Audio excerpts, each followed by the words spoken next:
what creeped me out with literally with the intro of it's like burned into my brain if I close my eyes was in that intro, they had like the swing set and all that. But when they go into the attic, there's like a fucking like leprechaun statue that's just standing there. It was the swing for me. And the statue creeped me the fuck out. The swing didn't bother me, but that leprechaun statue, he's standing there, he's like squaring you up.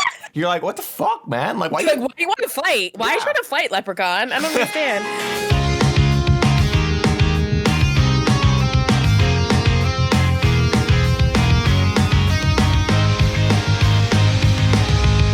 So welcome to Wednesday. Everyone sucks here. We are your hosts, Sam, Sushie, and AJ. Hi. We still suck. We still suck. And we are reminiscing about the old days of TV. Talking about Snick and Nick at Night back when it was like before like Nick at Night became what it is now. When Nick at Night was like old like black and white 50s shows.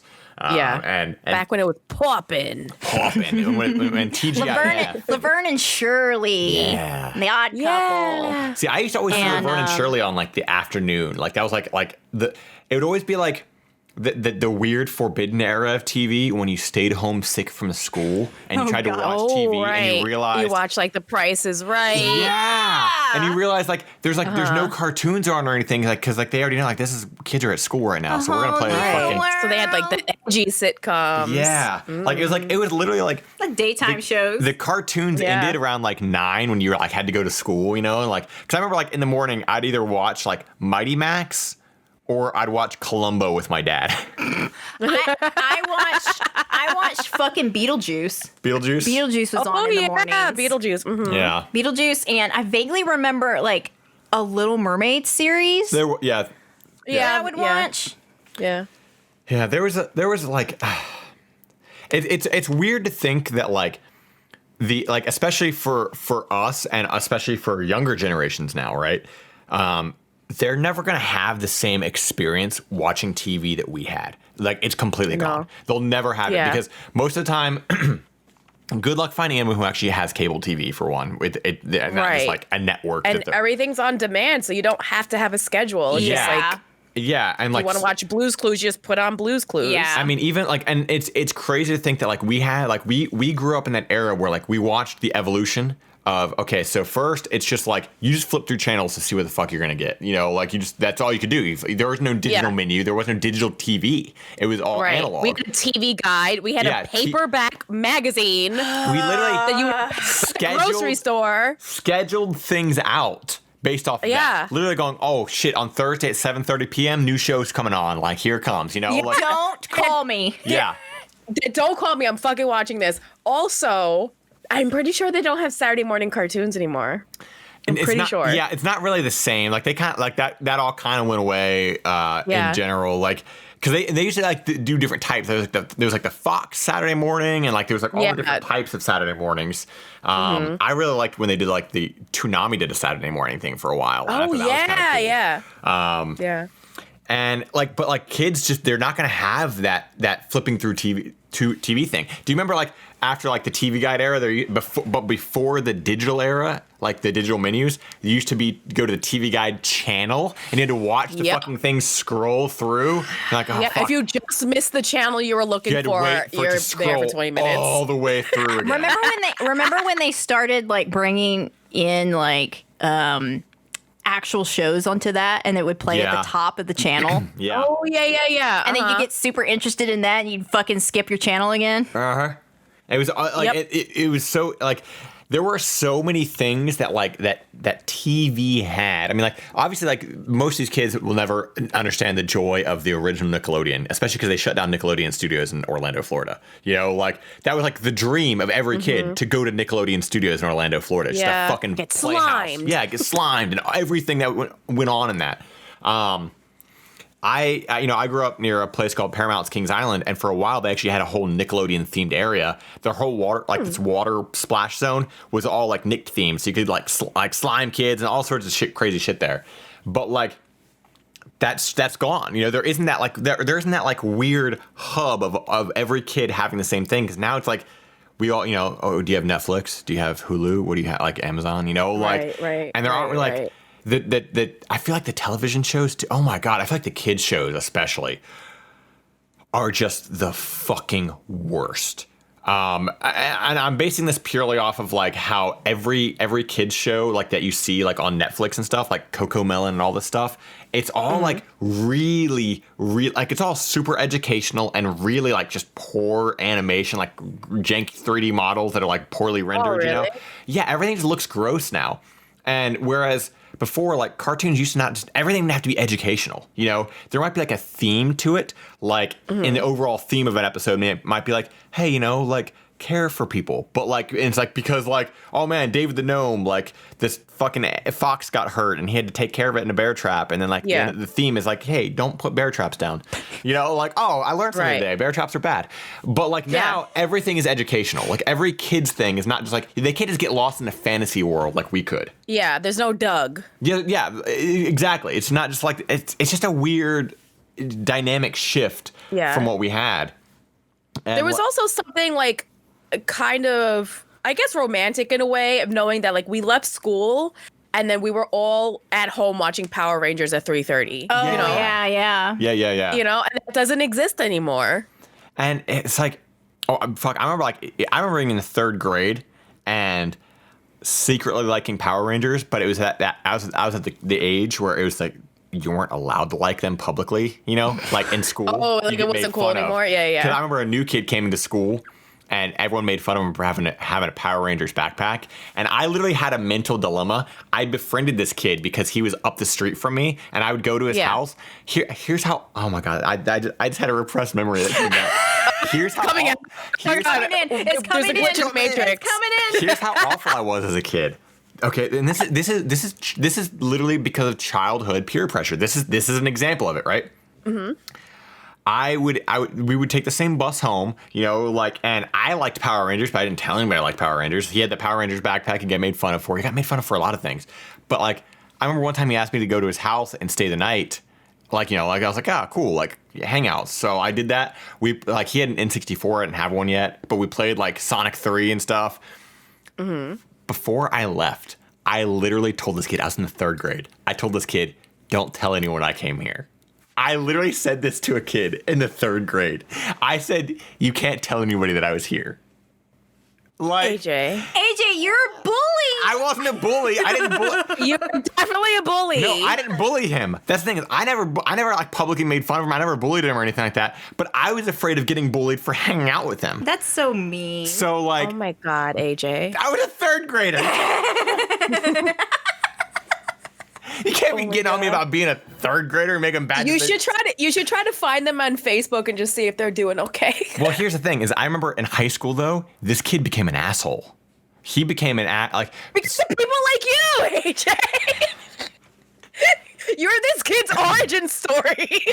Oh my God! He tried because I remember so like in and my only friend in the 3rd grade said, "Never say I was here, kid." Like, in the 6th grade, that was like around the time everybody got into like Pokemon and stuff like that, and we're all playing Pokemon, we're all playing like Ocarina of Time and stuff. 'Cause, like those are the games that came out in that era, right? Yeah. And so I remember he was into it too, and but I remember in high school, as a freshman in high school, he tried to make fun of me for playing Pokemon in the 6th grade.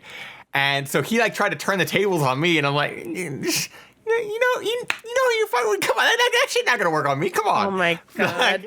So we became we hated each other by the end of high school. But it was like a whole thing. That was like a weird repressed memory that just came back. Wow. I still remember his name. I'm not gonna say it. But a bully. I was not a bully. You're definitely a bully. I'm just saying that's how problematic schools are though, because these kids, I never made fun of them for having the Power Rangers backpack, but everybody else did. And I was afraid that if I hung out with him, I would get made fun of.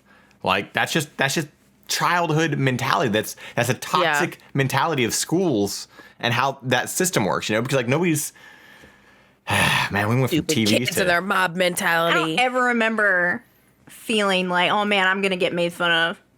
Then you didn't get made fun of enough.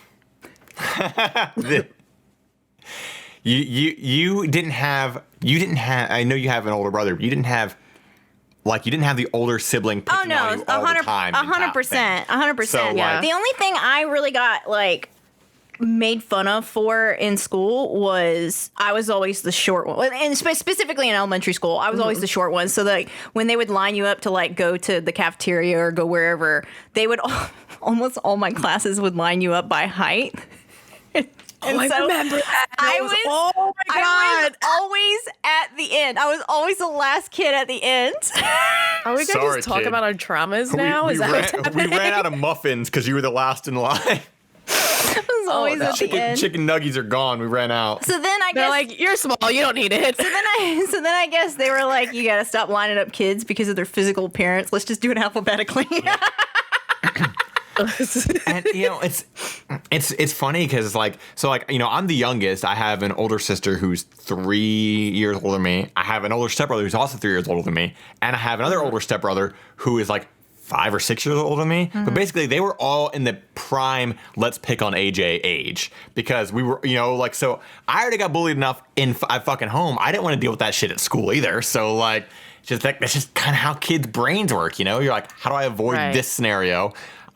The simple solution, don't tell anyone I see her. Oh my gosh. Yeah, that was what a weird memory just came fucking flooding out. Just came jumping out. AJ, someone's origin story. I'm sure I'm a lot of people's origin story.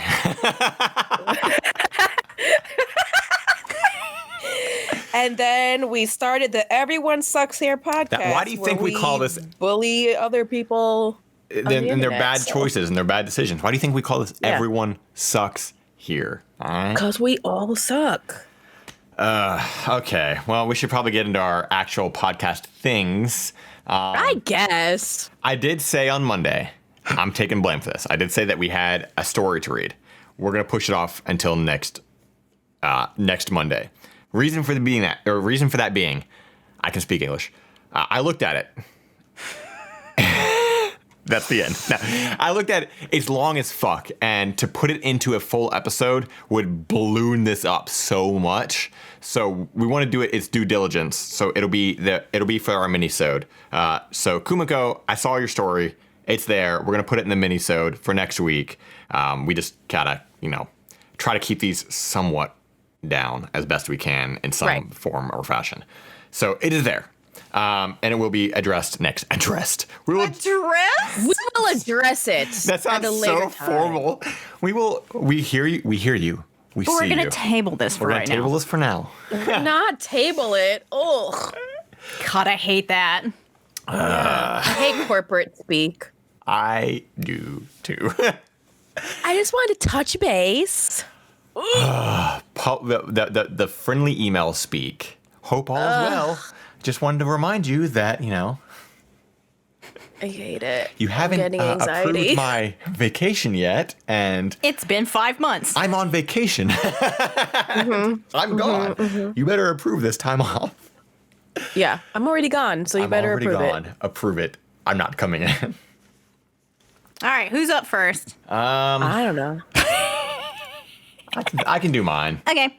It's a thing. It's a thing. Okay, let's go. All right. Am I the asshole for not listening to one of my father's, quote, last wishes? Ooh. Yeah. I'll keep this short. My dad died a little over a month ago. He had cancer and the process was heartbreaking. It's always been the two of us and I'm devastated. My fiance and I were getting married soon, but we called the whole thing off after this. My father was really looking forward to walking me down the aisle and my wedding was really special for him. He was so excited. Before he died, he told me to get married because it was a wonderful thing and he didn't want me to miss out because of him. My aunt took this literally and is constantly reminding me that it was what my father wanted and that I'm disappointing him by not doing it. Honestly, for me, it's hard enough to get out of bed every day, so imagine getting married. It's not like I'm never gonna do it, but I'm so destroyed right now, I just can't. She doesn't seem to understand this and is being relentless that we should get married on our original date. She's now started to have family members drop it on casual conversations. It's exhausting and it's hurting me deeply. So am I the asshole? Am I really disappointing my father for taking some time to grieve? There's an update or there's an edit, which doesn't really cover too much more. So just go ahead and get your guys' opinion on this. Now, I did have comments that I was going to read to you guys, but I can't access them now. but I have some of them memorized Okay. from when I read Okay. through it. Like a general idea. Yeah, so I did read some of the comments before the great Reddit debacle of 2021, but Yeah. I hate this weird notion that family members get that you have to act and do certain things after someone dies. Mm-hmm. I hate this because everyone will grieve differently. And Right. if she needs to take 6 fucking months to grieve and not get married on her special fucking like original date, Right. then that's up to her. And you need to stop drilling it. And like this fucking aunt needs to stop this like overbearing bullshit. Right. I was pretty predominantly in that same camp when I read this. I very much like, fuck this aunt, right? Then I read a comment and I read the thread of the comments and I was kind of like, okay, I don't agree, but I don't agree with the aunt, but I get it. Okay. And it was basically saying the aunt, that was their brother and sister. So she lost her brother. Okay. And so in her form of grief, it's just like she's caught up in this idea of, I want to fulfill my brother's wishes, right? Okay. And it's her own form of grief is kind of like taking over, and so she's falling into this whole. And I get it. I don't agree with what she's doing, but I do understand this. Like it's a brother sister scenario, you know. So like obviously losing a father is going to be just as hard as losing your brother or your sister. Yeah. You know, it's your sibling. So I can totally understand why the aunt is so like, this is what he wanted, you know, like this is, you know, I get it. Again, I get it. Yeah. Okay. But he he can get it like 6 months later. Well, no, You know, but that's the like, but that's the point. Is like, but that's what I'm saying is like you can't just shit on the aunt for this. You can't because she's grieving too. No, you're correct. Everyone's just like doing everyone's in a their fucking own grieving. Yeah, and everyone's in kind of in a weird kerfuffle right now with this whole thing. Yeah. That's a word I say now. Kerfuffle. All right. And like, don't know where that one came from. But like, so I can't like shit on the aunt for this because I get it, you know, like The problem here is that she has gotten other family members to casually bring it up, and that's where it gets out of line. Is once you are taking your grief and projecting it onto the rest of the family and like trying to get people to like accept your grief and make it what you think is right. That's the problem I have. And she just needs to let her know, hey, you know, this is what my father wanted. Yes, but he probably also would understand that this is a huge thing the whole family is going to, you know, deal with. Yeah. And let me grieve in my own fucking time. I don't want to, because she's right. She doesn't want to get You're married. not going to be able to have a happy day when And you're have a fucking happy miserable. day. It's not going to happen. Yeah. She's like, I can't get out of bed. Why would I get married? You know, she's not going to be able to fully enjoy it because that is all. It's too soon. It's just too soon. It's been a month. It's been a month. It's been a month. A month is too soon. A month is way too soon. It might be okay for some people. Some people grieve differently. She right now is not in the right mindset to get married. And I will say, I don't think that like I don't think anybody's even thinking this way. Maybe the daughter is, but like the dad, I guarantee this dad is not pulling some like you better get married before, you know, like he's not right. He was just saying do it. He's just saying just regardless of what happens, get married. And he's like I doubt he's saying at this exact fucking you better get married on that date. He was probably also just saying it in a like live your life, like don't stop living because I died. It's not to be taken literally. Like you better do it on this date, or I'm gonna fucking haunt your ass. It's like an Elder Scroll. Yeah. It's like, you know, keep moving forward. Don't stay in this moment right now. You just fucking said an Elder Scroll. You nerd. You nerd. Geek. You nerd. But yeah, I was going to read that before we did the next one. Okay.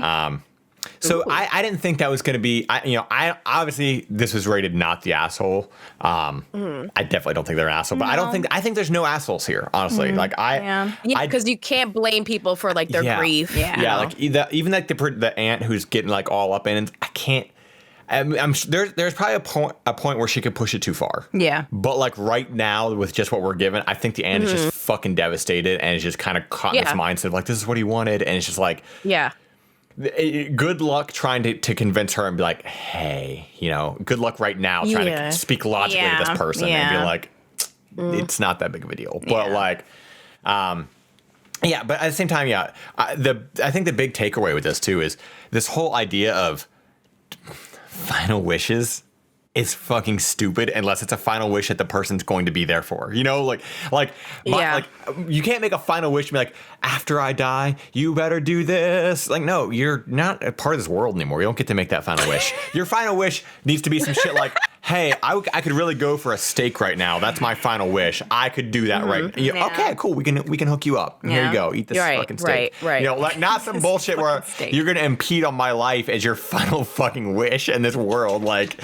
no, like. And I never liked that boy. Like as you fade away, like cool.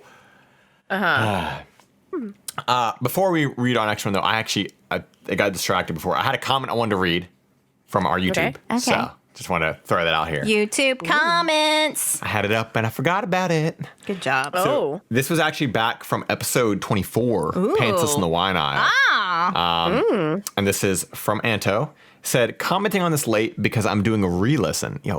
Shout out to re-listens. Oh, the re-listen. The re-listen, right? Okay. And it says, I will say that sometimes I listen to these stories you guys narrate and give my own take on it before you guys hand off your verdict. I used to go, what? When I'd be extremely off base. But seeing that you approach these topics with a nuance and experience opinion of someone that's lived a bit more life, it's helped me look at the situations and relationships by viewing the whole picture of it, or a picture of it at once instead of hammering down on one aspect of it. I pride myself on being open-minded, but this podcast has definitely shown me that there's more than one way to approach a situation, and I thank you for that. Oh, that's awesome. He's lit it. Yeah. Like, I will say too that I feel like I'm learning a bit more about you two as well, because we get into some topics and you guys will like surprise me with your opinions on certain things, and then I'll be like, oh man, like that's right, like that's true. I see that now, and I've had that happen a couple of times. Where I'm like, oh, Sushie's definitely gonna be like, oh no, but then you're like surprise me and like, oh man, I can see your point even more. The three of us grew up, we couldn't have grown up completely differently, right? Yeah. I mean, you literally... We all have so many different life experiences. We literally have like the Midwest, New York, and the South, like all different like air, I mean, like I feel we all, different we're all areas. from radically different parts of the country. So there is a big difference in how we all grew up, which luckily we all somehow turned out able to communicate with each other. Sort of okay, I guess. But we're doing okay, I guess. We are. We're about 80%. Yeah. We're not the actual worst. We're up there, but we're not the actual worst. And I think a big thing, and Anto, I saying this from me, I really appreciate this comment. Like, it makes me feel pretty good to read this, to feel like, hey, we're saying things and we're not just like, I don't ever want us to, or I don't want anybody listening to ever feel like our opinions are the end all be all. Yeah, yeah. Like matter. Exactly. Exactly. At the end of the day, we're literally three people talking to a fucking microphone. I'm fucking hunched on a stool like a gremlin right now. Like there's our opinions aren't fucking stonewall, and that's why we can all like disagree with each other. Even like we've had disagreements where like over certain topics, and it's not the end of the fucking world. It's a thing where we can literally she's fucking over here with her fucking picture camera bullshit. Her picture camera. It's 1942 and we got the picture cameras 1922. I don't fucking know. Anyway, I'm getting sidetracked here. None of us are saying like what we're saying is the end all be all. This is how it is, like you have to think this way. Yeah. So like, if you have a different way of thinking, you can disagree with us and you can be just as right as we are. In regards to some people, we're going to be a little older. There's people who are definitely going to be older than us who might also listen, and maybe they have more experience than us in certain topics. Who fucking knows? We're also we're all basing this off of our own personal life experiences. Right. And I can tell you firsthand who I am now based off of who I was when I was just 25. Like, I'm still me, but like the amount of like the amount of like things I've learned or come to terms with like definitely with my own personal relationships and how I handle like friends and family or whatever is radically different. And I feel like everybody's going to go through that kind of metamorphosis and just kind of like you can't. That's why they say like, you know, you can't force somebody to understand something. They have to experience it. And that's a lot of this, you know, like people are going to have these and we can easily be like, well, that's fucking stupid. Why don't they get it? But we come from that point of because we've already made that mistake ourselves. Yeah. So like, or we've met someone that fits that like archetype or something. Exactly. Yeah. We've been friends with this toxic person or whatever the fuck. Yeah. Or maybe we had a toxic trait ourselves that we had to become aware of. And someone had to tell us that we're being assholes. Somebody called us out on it. And, and I think it's very important to That's a really good point, AJ. To I think it's important to bring ourselves down a little, not, you know what I mean? Like, we're not like coming at this in any way is like we're above anybody at all. Like we've all been, this is literally called Everyone Sucks Here for numerous reasons. Yeah. Like it's not just like, it's based off of like, the whole Reddit thing of Everyone Sucks Here, but we've all been fucking stupid. We've all been assholes. We've all made. I think one of the biggest things. Mistakes. Yeah. Like, I think one of the biggest things for me is, you know, when I was fucking 20 and 21, I wish that there was someone who had said some of the things that we say on the podcast and I had heard it. Because I feel like in some way or form, maybe I would have like been able to see different types of relationships and gone, wow, this is not right. You know, like this is not cool. Because I can see myself in some of these posts where they're like, is this good? Is this normal? Is this? It's the women, the young women, they're always like, with the fact that they have to write the post to begin with, and they're like second guessing everything. It's like, no, you're not crazy, ma'am. You're being gaslit. I wish there had been someone in my life, or I had listened to a show, or like I wish podcasts were bigger when we were younger, so that there was someone who could be like, this isn't normal. This is not normal. This isn't okay. And that's a big thing too. Is a lot of this. It's not just an age thing. I mean, there is some stuff that is an age thing. Yeah. But there's also experience. Yeah. So like you'll have people who I think especially when it comes to relationships, especially when it comes to romantic relationships, right?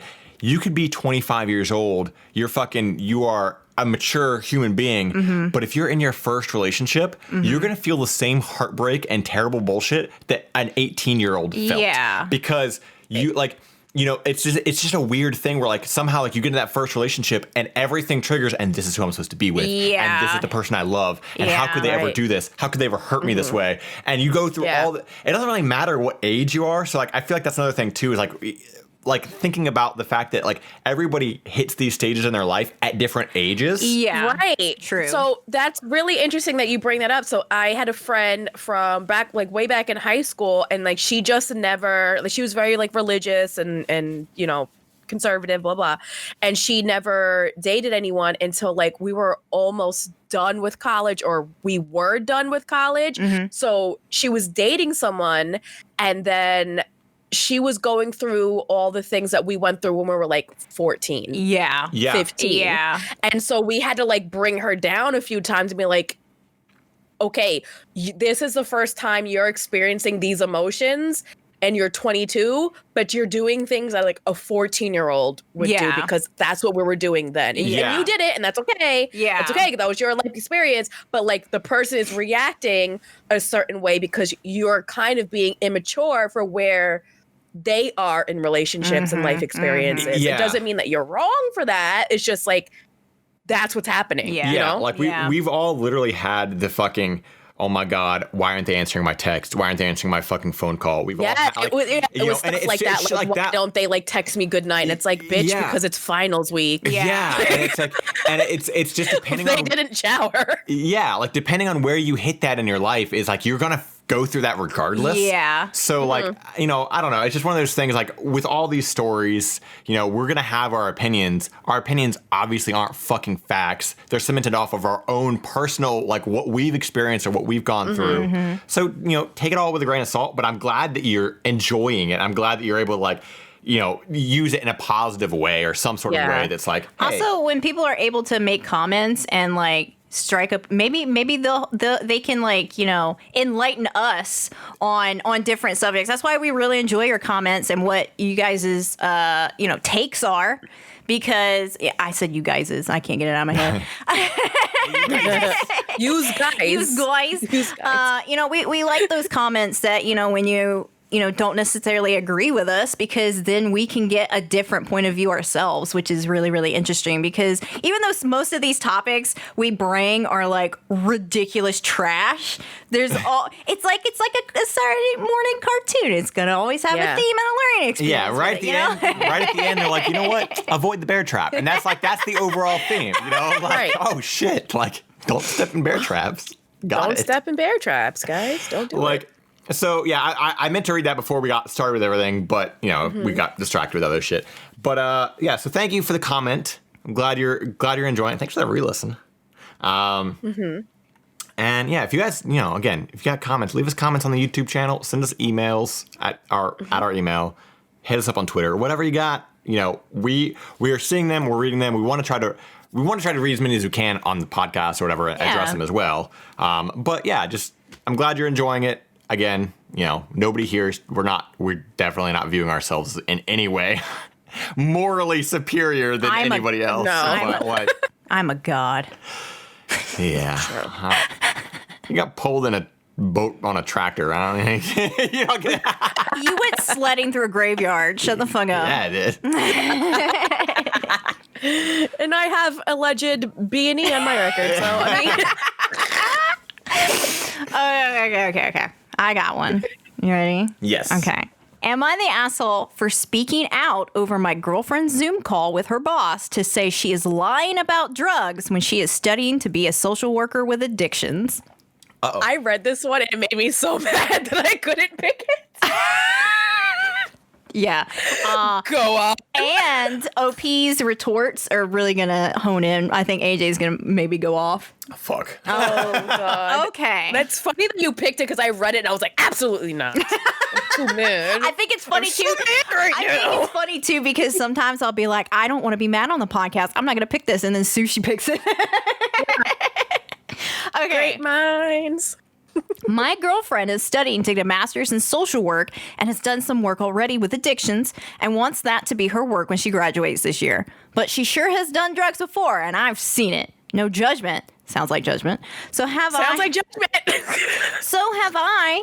But today she was lying, and I synced it. She was in a call, I think, with just her main supervisor, ?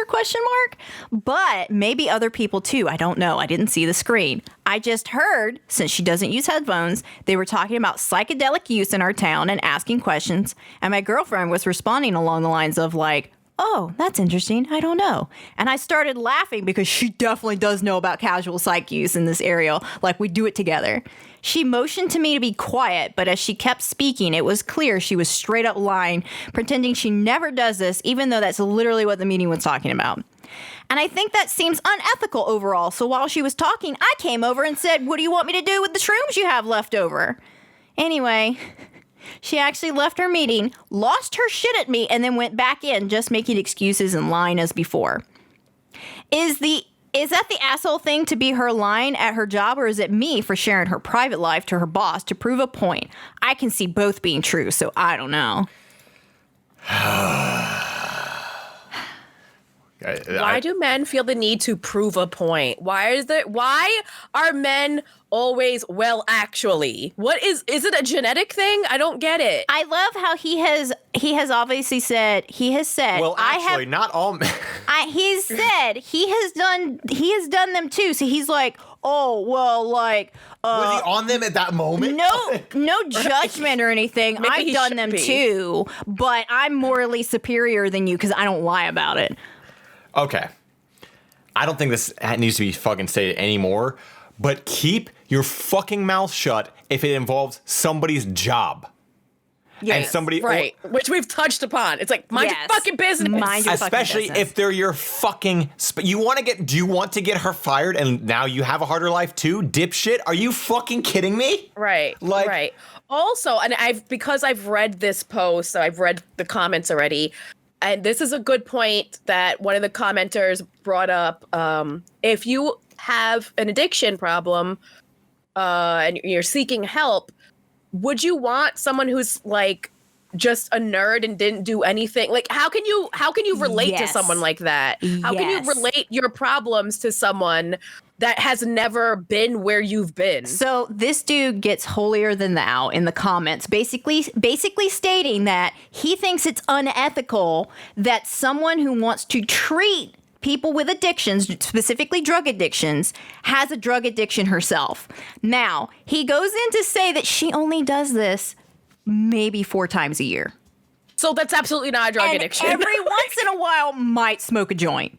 Now, while that is not an addiction, you are absolutely correct, because one of the commenters did say, wouldn't you want someone to counsel you who knows what's going on? That would be like me trying to make a class about the struggles of being a young black woman. like you guys don't understand I never existed. I took a class. Listen, don't worry, I know everything. Let me tell you the problems that we young black women deal with every day. You know, like that doesn't work. It's disingenuous. Problematic. All that. I agree with you. It's just like, she's not addicted because she dabbles in whatever she feels like dabbling in. And that's her business. And there's so many things here. Like, one, the mightier than thou, holier than thou shit. I hope to fucking God this woman just destroys this dude. Overstepping your bounds when somebody is on a fucking private call. I understand she's not using headphones. That's, maybe she should be fucking wearing headphones. Whatever, but she probably didn't think her boyfriend would drop the dime on her. I mean, there's that, yeah. Like, but there's fucking narc. That's the whole thing too. It's like, dude, what is your end game here? Like, that's what I want to know. I want to know what is your goal here? For He's her obviously morally superior than her. Well, I'm saying, but like, what is? It doesn't help anyone though. How does being morally superior in this dumb situation help anyone? Yeah, it doesn't help her in her major. It doesn't help her get a job. So she loses all her opportunities. She loses jobs, whatever. And then he goes, "Yeah, didn't that feel good being honest? Like, is that what he wants? Because I don't understand. I don't. Like, people like this, I literally cannot understand, because it's just like." Holy shit. And also, who the fuck? Well, I'm not going to say this part. Never mind. It's a podcast. Yeah. I'm just saying. My God. Okay, so I'm reading a little bit more here because I didn't get to these comments. But basically, he goes in to talk about. And, if you're talking about your girlfriend like this, can you just let her leave? For real. What I didn't say in the main post, and maybe should have said, is she used to be an alcoholic. She's 7 years sober now, so she thinks she's okay. And she uses other drugs sometimes, like weed, every few months. Again, no hate, because so do I. Then why are you mentioning it if you were just as bad? She also was addicted to cigarettes. And quit about a year ago. But she doesn't plan to... What a fucking nerd. What a narc. But she doesn't plan to stop doing psychedelics in specific, so she does like drugs overall, obviously. So sometimes I feel unsure if she can even talk about addiction with addicted people if she can't stop herself. And I want to make her acknowledge that if it makes sense. But then he goes on, and someone said, you're the asshole. If she doesn't leave you, she needs to have a word with herself about her standards. You jeopardized her career because it made you happy. He goes... Yep. It didn't make me happy exactly. I just felt like I had to say or do something because it wasn't honest or true what she was saying about it. So this dude, since he admits that he does these drugs, are we saying that whenever he goes to a job and applies, he says, "Hey, by the way, just so you know, I do these shrooms and I snort a line of coke," and like you don't get. He's full of shit. He's a hypocrite. He's a hypocrite. Yeah. But also, like, he most of the time with let's take AA for example, right? Most of the times in AA, who do they have volunteer to lead the group? A former alcoholic. Yeah. Right. As someone who is addicted to drugs, wouldn't you want to be counseled by someone who understands what they do to you and how they make you feel? But it's like, I agree with that. But to me, what's getting me the most tilted is he's basically saying that she's an addict too for doing shrooms twice a year. Oh yeah. At, the full moon. So is he an addict? Right. Are you an addict too, sir? Like, what are you talking about? You sound stupid. And and again, it's just one of those things, like, you shouldn't have to ever share your entire personal life with your fucking job. Oh, yeah. Right, like, oh, no. Every person you work with, your bosses, their bosses, everybody, they all have things in their private life that they don't, because it doesn't fucking matter.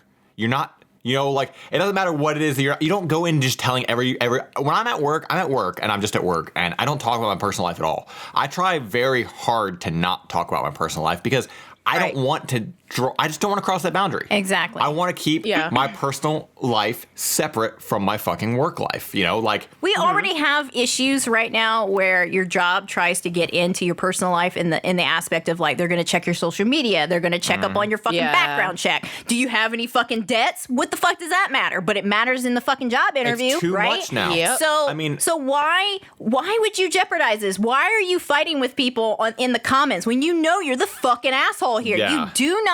You do not jeopardize somebody's fucking job. You don't jeopardize somebody's fucking job. The person that you supposedly love, like, fuck out of here. He's like, this is how he really thinks of her. He thinks she's a drug addict, which she's likely not. Yep. For doing shrooms, which is pretty tame on the drug scale. Like the things he's saying, and a fucking joint every once in a while. Right, joint and some shrooms. So she's in the woods staring at the stars. Whoa, the things that crazy. And people who feel the need to point things out and then say they don't bother them are 100% lying. It's literally, it's literally so bothered. Yeah, it's the equivalent. It's the equivalent of going, oh yeah, you know, he's out with her right now. It's fine though. I trust them. Yeah, like, you know, it's that kind of shit. Like, if you have to keep saying it out loud, you don't trust them. That's the whole issue here. I will say this right now. If I was in a Zoom call, a pretty important Zoom call with my fucking boss, and my significant other thought that it was fucking, whether he thought it was funny or whether he was doing it for some moral fucking superiority complex thing, if you fucking come over to my Zoom call while I'm talking to my work and you say anything like that, we're done. It's fucking over. We're done. Yeah, it's fucking over. Especially anything at all.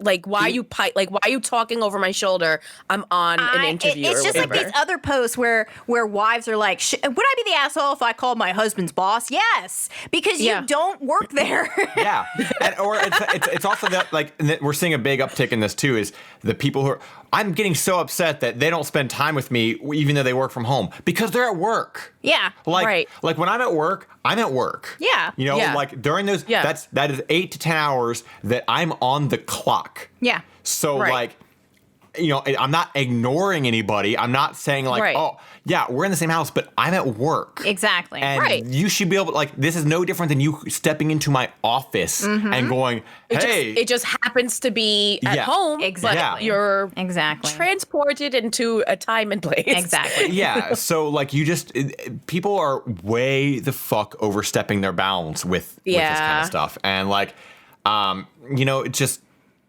100% the asshole. Holy shit! This guy's Oh yeah. Who couldn't be more of the asshole? Oh yeah. 100%. My cheeks are all red now. I hate this guy. I wish I could check in and see.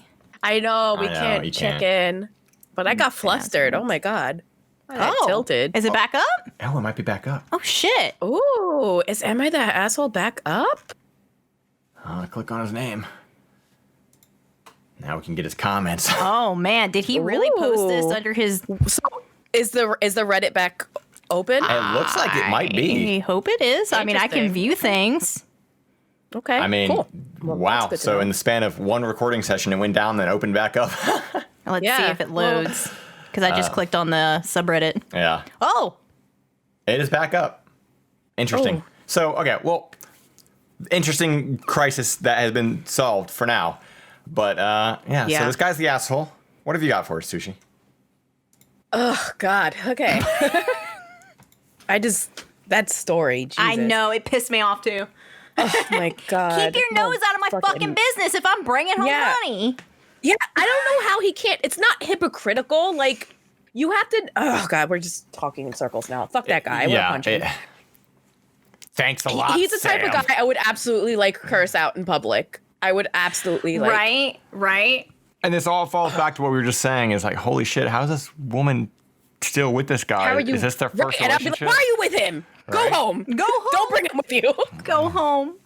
Why are you with this man? He's a troll. Ugh. God. Anyway, hi. Hi. Am I the asshole for making a meal to my taste and not my girlfriend's? Am I the asshole for microdosing my girlfriend? I can't not. Oh, God. That has stayed with us for so long. I know. This was, I think anyway, kind of a silly issue, but it turned into a semi-big argument. So it has me questioning if maybe I was a little selfish. I, 38 male, have been with my girlfriend, 37 female, for about 2.5 years. We've lived together for several months now. When was this written? 3 months ago, because of this panorama. Yeah. Pandemic living. I think we have a pretty fair division of labor, but I do the lion's share of the cooking as I enjoy it, and I'm pretty good at it. Anyway, the other night I had the day off while my girlfriend was working. I decided to make us chili and cinnamon rolls for dinner. And did you write this, AJ? I don't. Okay, hold on. He made a can of chili last night. Okay, but wait. Did you really? Hold on. I just thought, oh my God, you guys are going to shit on me for this, but now there's a chili place in Cincinnati. Fucking hell. One of their ingredients is putting cinnamon in it. Now, that makes me think that technically cinnamon rolls could be a good addition to chili as a dipping thing. That might be good. We might have to test this.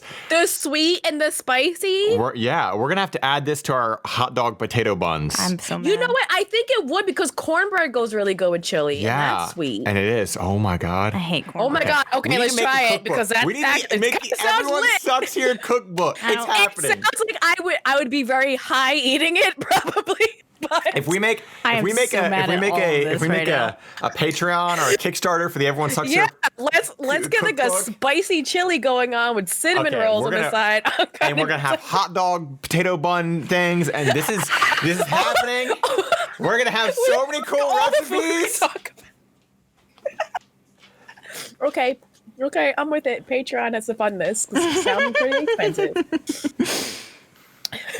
Anyway, I decided to make us chili and cinnamon rolls for dinner and got it started on the slow cooker fairly early in the morning so it would be ready by the time she got home in the late afternoon. Chili and cinnamon buns in the slow cooker. I can't. Well, okay. This is some fucking bullshit. AJ be like, I don't know what goes in the slow cooker, so I'm just gonna throw whatever was in the refrigerator in there.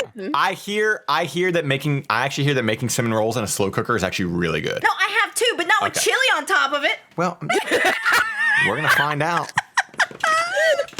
Oh my God, Minda. Minda just beat her ears against the desk. I know. Okay. Oh my gosh. Okay, go ahead. So it's ready by the time she gets home. Okay. We both grew up with chili as a regular meal in our households during the winter months, but our parents made it differently, and we have different opinions on how it's best. Mainly, I like corn and green peppers in my chili. That sounds disgusting. My girlfriend isn't big on those ingredients, but she can live with them. They don't make the chili inedible for her. She likes celery in her chili. Also disgusting. I don't want either of these people making me chili. They don't know. I put green peppers in mine. Okay, I guess that's... Yeah, now that I think about it, I guess it's not that weird. I don't personally celery? I don't personally want corn, but I wouldn't put celery in it. I mean, celery doesn't really have any flavor, so what's the point besides adding a little texture, I guess? Like, I don't... But by that point, it's going to be like, if it's slow cooked, the texture's... It's not going to be crispy anymore, so it's just... Right. I don't know. It seems weird. It seems like a weird addition. What's the point? Well, I put celery in the I think it's the corn that I'm like, no. Yeah, I think it's the corn part. Yeah. You're right. Okay. She likes celery in her chili. I'm not a big fan. Like her with corn and bell peppers. If it's in there, I'll still eat it. Okay, so they just like... Okay, they deal with it. They deal with it. Anyway, I followed my own recipe because I know it, and I know I can make a good batch of chili with it. When my girlfriend came home and I asked if she was hungry, she affirmed that she was. I had already laid out the corn chips and a basket of sweet rolls as sides and ladled both of us out a big bowl of chili. Then we sat down to eat. She was being quiet, so I asked her how the food was. She said, well, it's fine, but I really don't like corn or green peppers in my chili. But then you already knew that. Oop. And someone had a bad fucking day. She was mad. She was angry. And this was the tipping point. I can like picture her sitting like a gremlin over the chili bowl, like, but you knew that.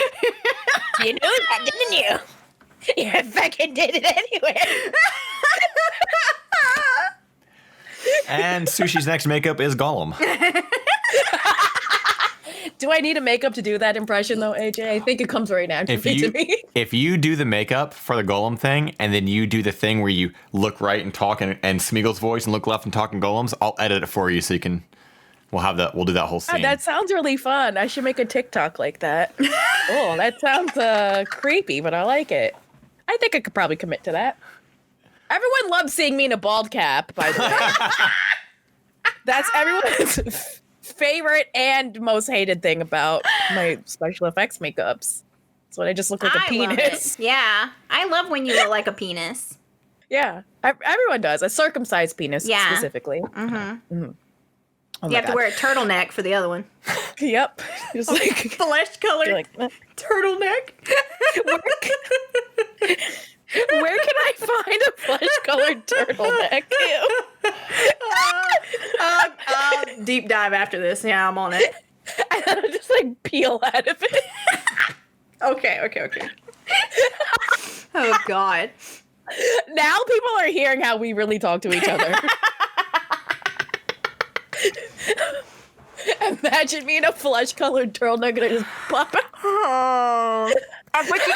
What I'm thinking about when you do your eyebrows so that you you glue them down. Absolutely, yeah. No eyebrows, bald cap, tan turtleneck, just like this. Like a mole rat. I'm so disgusted. Call that the scrotum neck. Why am I like the scrotum neck? Yeah. This is why I got friend zoned yesterday. From your scrotum neck. It's because you look like a dick sometimes.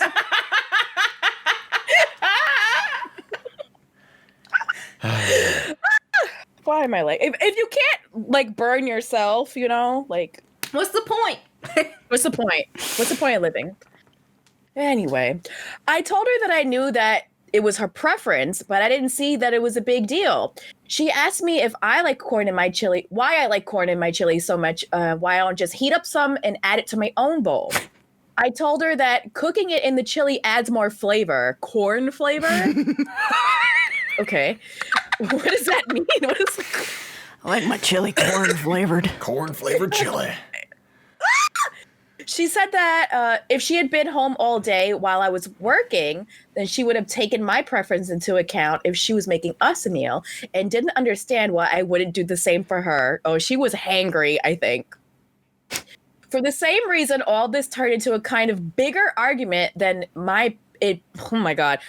my opinion, it should. Oh my God, am I having a seizure? What? It's all that turtleneck talk. This is all that turtleneck talk. It's cutting up circulation. Okay, for some reason, all this turned into a kind of bigger argument than, in my opinion, it should have been. Okay. Yeah. I'm the problem. Okay. The user is the problem. Okay. In my opinion, if I'm doing the cooking, she should just let me do it my way, as long as I'm not cooking something I know she absolutely hates or is allergic to or something.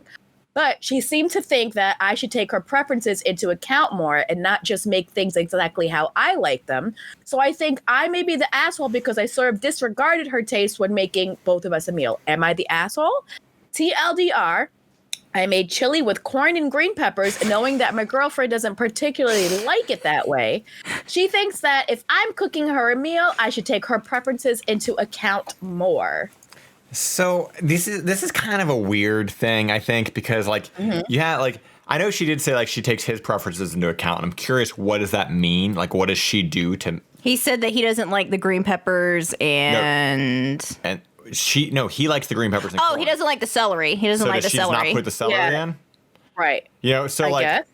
But it kind of comes in this weird thing. I feel like, especially with food in general, obviously people have different tastes, but it's that weird thing, okay, if I'm cooking the food, why can't I at least have it how I want it, that's the whole thing. I'm going through the whole hassle of, so not only am I going through the hassle of fucking cooking the food, but now I also, you're doing literally nothing, but I also now have to make sure that it's perfect for you too, and I get that, there should be compromise here. There should be a compromise, but it sounds like they're both not compromising. Yeah, celery. Exactly. I guess you could just omit all three of those ingredients, or you guys could just come up with a chili recipe together. like that you both enjoy. Yeah, make a new recipe. They really need to make slow cookers that come like A divider? with a divider in it. Yeah. Oh. God, we were just inventing things Because left and fucking right here. Because I mean, like I see her point, because there's a lot of things that AJ would like to make, but when he makes them, they are included with spicy ingredients, and I'm just not going to enjoy it. Yeah. And he does have to work around that, and he does a good job of doing that. But I can see both ends here. There does have to be some type of compromise here. Well, and that's the thing is there is like with the spicy stuff, like you can put spice in later, but there is a difference too in cooking the spice in versus adding it in later on. Yes, exactly. It And does I understand change that the flavor, too. so you are kind of losing out on that, but it's not a hill that I'm gonna fucking die on, because at the end of the day, I don't really give a shit that much. But like, I do find it kind of odd that I do think there's a lot of people who have this weird argument. Their argument is, okay, well, why won't you do this thing for me? But they also wouldn't do it for them either, you know? So it's this kind of like, only their point of view is correct, and the other person they're just wrong, period. It's like, well, you didn't make the dinner, so, you know? Yeah. I'm sorry, but this is how I grew up making it, or whatever. I don't know. Like, it does sound. It's. I don't know. It just sounds like they just need to make. I would just make a recipe together. Come up with a recipe you both like. Or just pick the. And you're both compromising. To me, I don't know. To me, it wouldn't be that fucking hard for me to just pick out the goddamn corn. It's kind of obvious. Like, corn. It's right there. I can see it, you know? Like, I think she doesn't like the flavor, I guess. I don't know. Is corn really that flavorful? I don't know. You've said everything. Celery has no flavor. You said corn has no flavor. These things do have flavor, and when you cook them, they're going to like soak up. Well, I'm not. I didn't say it has no flavor. I'm just saying like it's not like you're putting in a powerful flavor. It's corn. I mean, that's true, but at the same time, when you cook all the ingredients together, everything is gonna get like the same type of like flavor, additive. The corn is really fucking me up. Right? Like, why do you want corn in your chili? I would not want corn in my chili. No. Yeah, I don't know. I don't really think the person's the asshole here. I guess I don't really view. I think this is a classic case of we've been in the parallelogram for too long. Yeah, yes. Yeah. And she came home hangry and was like, this motherfucker knows I don't like this corn bullshit in my chili. He did it on purpose.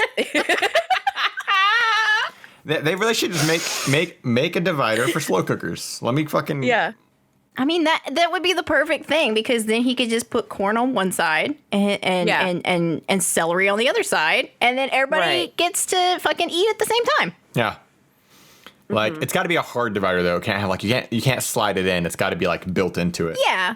Yeah, for chili, there would have to be a. So for my thing with chili is I can't eat I guess it's because of how I grew up, but I can't eat chili without rice.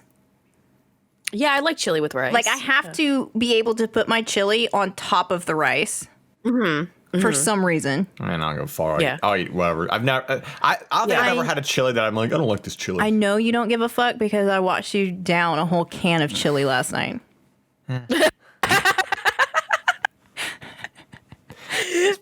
Over the kitchen sink. It's 3 a.m. I was hungry. I need to eat.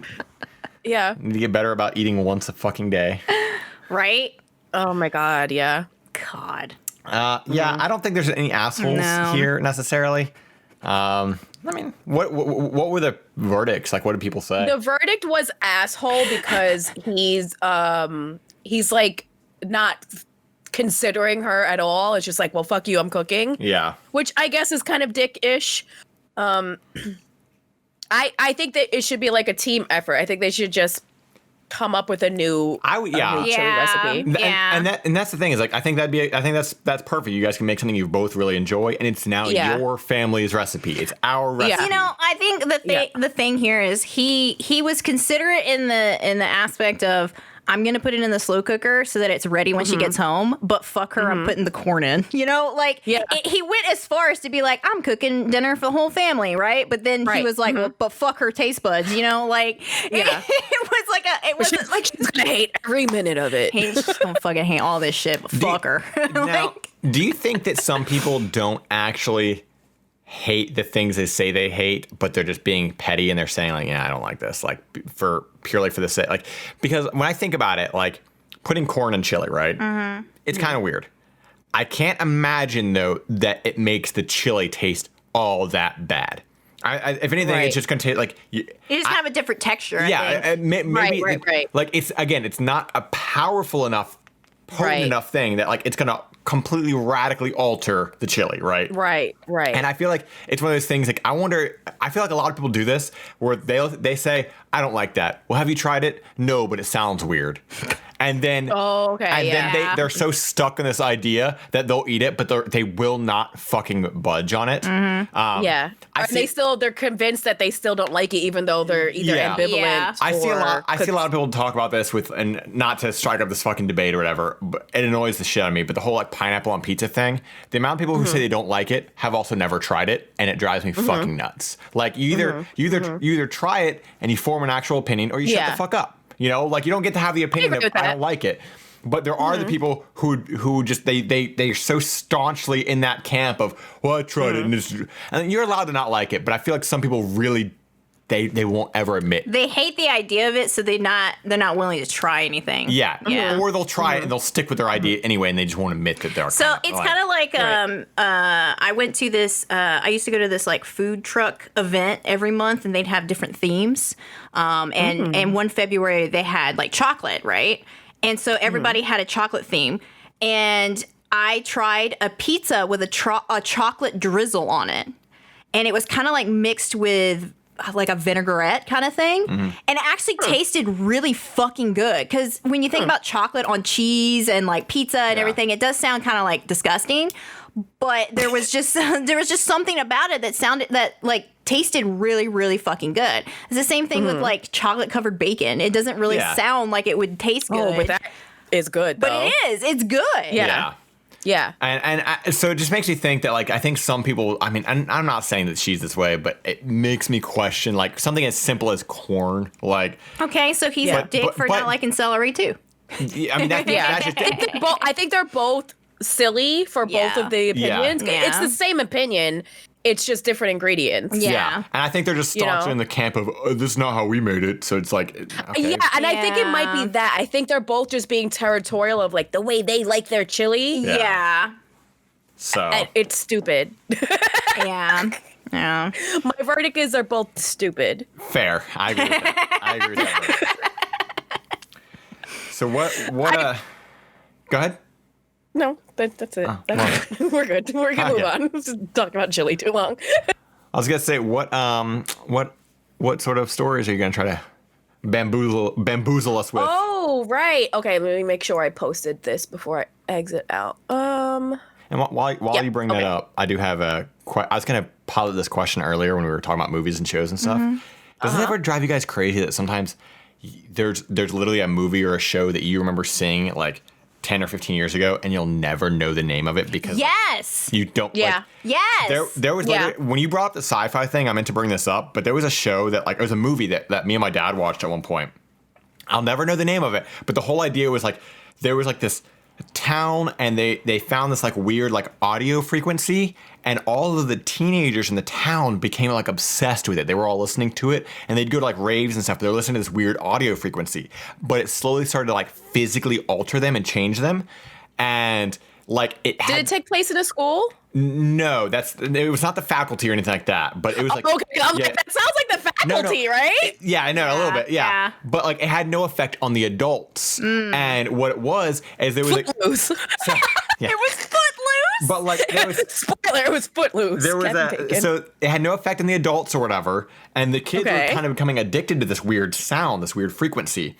And but there was a guy who was kind of like he was like in his like early 20s, and he started kind of feeling it too, but like he was working with the adults trying to figure out what the hell's happening to these kids, you know. But then at one point he showed them, he's like, look, it's changing me too, you know. It's having an effect, like there's an age cusp where it starts affecting them, right? What it turned out that the end all be all was that, and basically the sun was getting the UV lights of the sun was getting way too fucking strong for our world, right? So essentially, like, aliens sent this fucking thing that if we listened to it, it would physically alter our bodies to be able to handle the sun. So like by the end of the show or movie or whatever the fuck it was, all of the younger generation, they're still humans, but they all look different. Like they all have like They look more evolved. alien. They evolved. Yeah, they evolved. It forced an evolution, whereas all the adults, they had to stay inside whenever the sun rose because it was just getting too powerful. Like, and it would literally kill them. They couldn't handle it. I don't know what fucking movie that is. I don't know if it's a sci-fi original. Yeah. I don't know, especially with the sci-fi. You know, it could be a real movie. It could be a sci-fi movie. Who fucking knows? But who knows? How do you describe that on the internet? Like, how do I describe that plot synopsis? How would you Google that? I have literally for years been trying to find this one movie because the only thing I remember of it is that this woman is running through a forest from something, and then she, like, of course, trips. And she, this monster thing comes and, like, kills her. But the whole premise of the movie is there's, like, this trash planet, and he's, like, a trash monster. I'm the trash planet. And he's a I was going to say that. And he's a trash monster. And so the whole thing is, like, you can smell him coming. And I don't fucking know what it is. It's not a toxic Avenger, is it? I don't know what it is, but I've been searching for it because I watched it when I was really little and someone was babysitting me. Yeah. And it scared the absolute fucking shit out of me. Wow. If anybody knows what that movie is. Yeah, anyone that's listening, if you know either one of those movies, drop us a hint. I've literally been trying to find this movie for years. It's just one of those things. Like, it's so annoying to not be able to know what these movies are. Yeah. And having the songs too, it's even worse. They don't have lyrics because you're like, it was that one song that goes like, duh, duh, duh, duh, and you're like. What if this is like a weird Mandela effect situation? Where, These like, never this happened existed. in your dimension, but not in mine. Oh, you know? shit. She's a part of that. She's a part of that Berenstein dimension. We're a part of the Berenstein dimension or whatever. Maybe. Who knows? Okay, come trick us. All right. This is the part of the show where I try to bamboozle AJ and Sam. So I pick one article from a real website and one article from theonion.com. I forgot what we named this segment. Layers of deception. Layers of deception. Sushie's layers of deception. Yeah, layers of deception. Okay, so these are the article headlines. It is up to... I'm only going to do two because I feel like that makes more sense than the three that I did last week. Okay. All right. Here's one. Next week it's 15. I'm going to keep you on your toes forever. I'm going to constantly change the rules. Like, what was... we get to number 13. I'm like, what was Article 7? Like, We're like, it's too late. Move on. Commit to memory or fuck off. Meatloaf is making a dating competition show called I Do Anything for Love, ... but I won't do that. And the next headline is Spring Breaker not going to let curfew stop him from doing whatever it is that he does while blackout drunk. Which one's the real article, fam? okay, so... God damn, this one's tough. Coming from a world where Flavor Flav had... the layers of love, the flavor of love as a reality dating show. Yeah. I want to believe that Meatloaf could do this. I know. But also, But it's also a dumb headline too. So. But every single thing I see about Spring Breakers right is them being like, I don't give a fuck if I kill everybody. I'm doing it anyway. Yeah. And, and I'm like, okay, well. Yeah. Well, that's good to know. Thanks, youth. Yeah. God.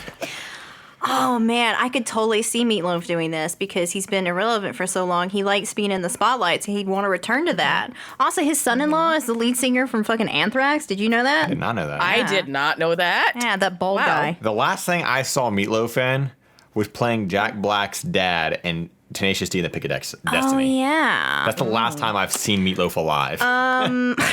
God damn, this one's tough. I want to so much believe that Meatloaf is making a new show.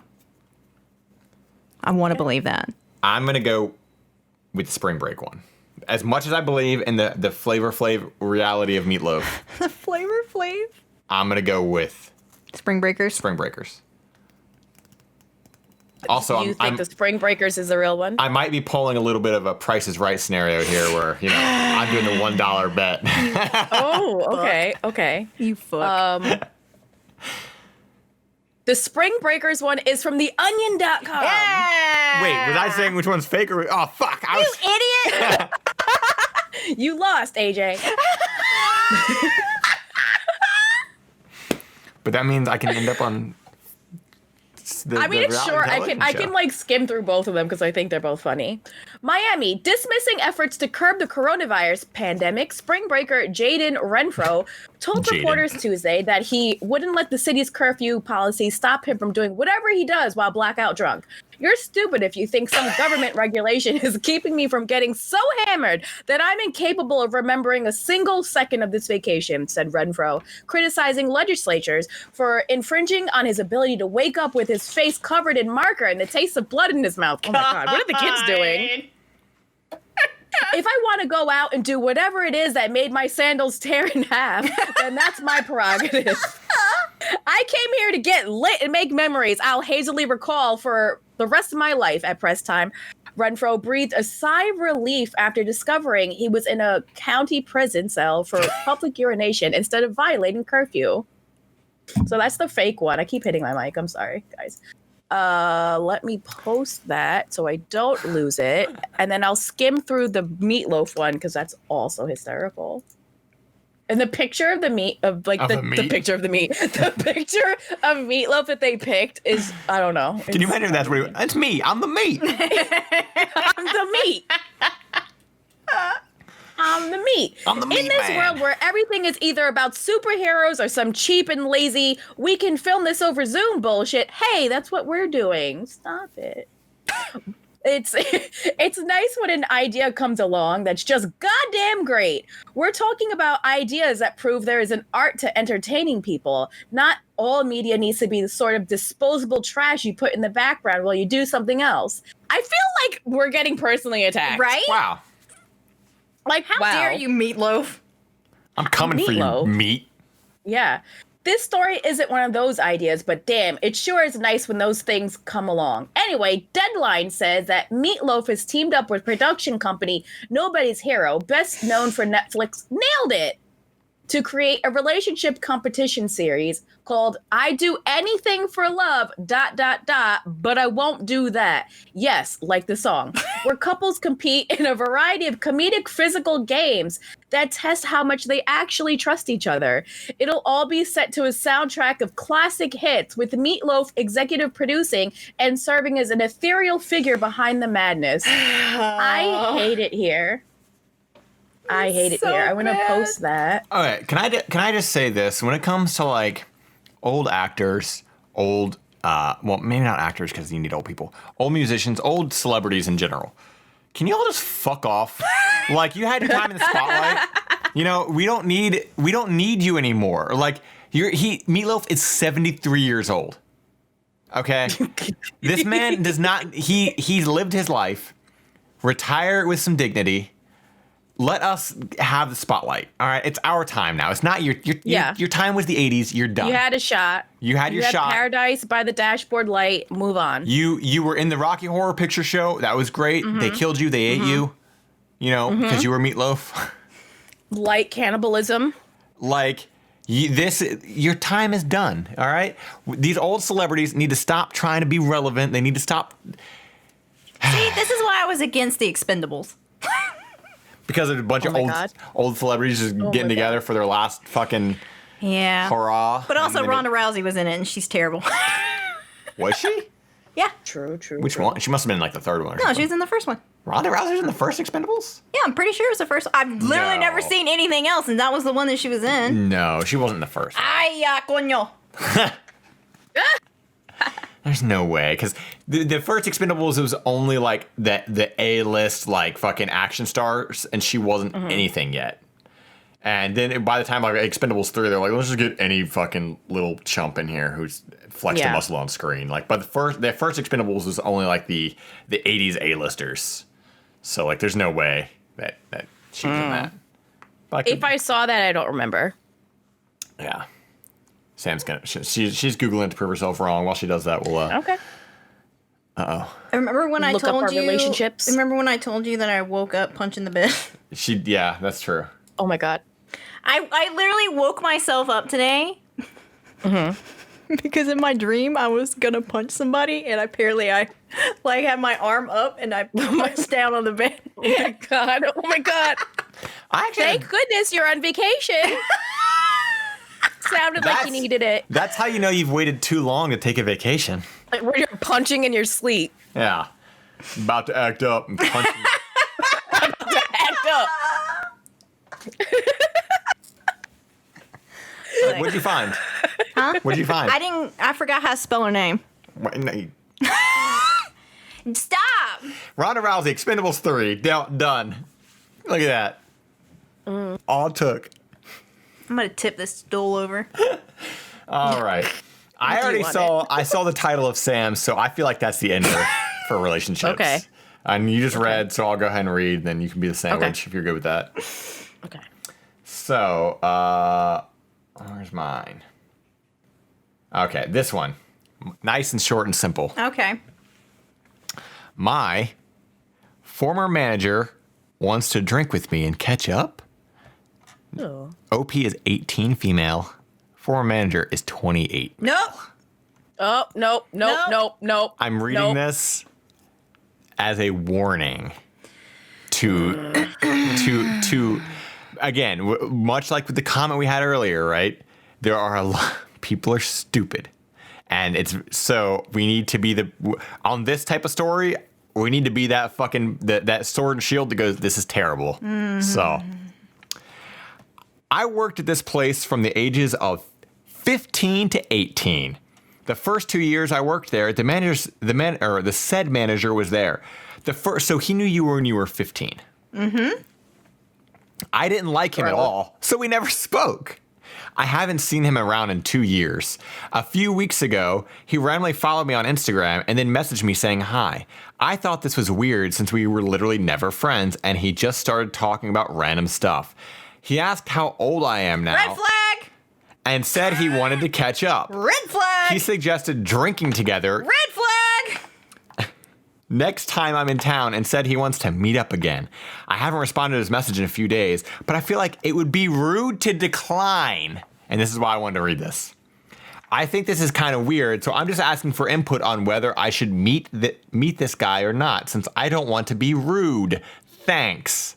TLDR, my former manager who I was never friends with randomly asked me to meet him for drinks and catch up. I don't know if I should, but I don't want to be rude. Okay. Why would it be rude? Why?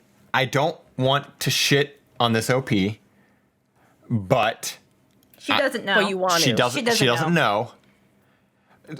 Well, in the sense that I don't want to be like... Would it be rude to say no to doing something you don't want to do? Exactly. Well, that's just it. This is an 18-year-old kid, right? And that's why, like, I'm like, okay, because the trigger response in my brain is, are you fucking stupid? That's the trigger response, right? Right. But then I'm like, okay, dial it back. But we're also in our mid-30s, so we're like, yeah. So I'm like, dial it back a little bit. Fucking do it. But if this is just a message for literally anybody out there. If first of all, if anybody wants to go drinking with you and you're 18, that's a red flag. Yeah. You're 18. Yeah. Yep. You're not old enough to drink. I don't give a fuck. You know. Well, maybe they're in Canada or something. Maybe, but like, I'll go off the assumption that they're American. I could be wrong. If they're in another country, you know, that's on me. But that's just for, I guess, Americans here. This part, just that part. Okay. But secondly, if they're fucking 28 and you're 18, that's another red flag.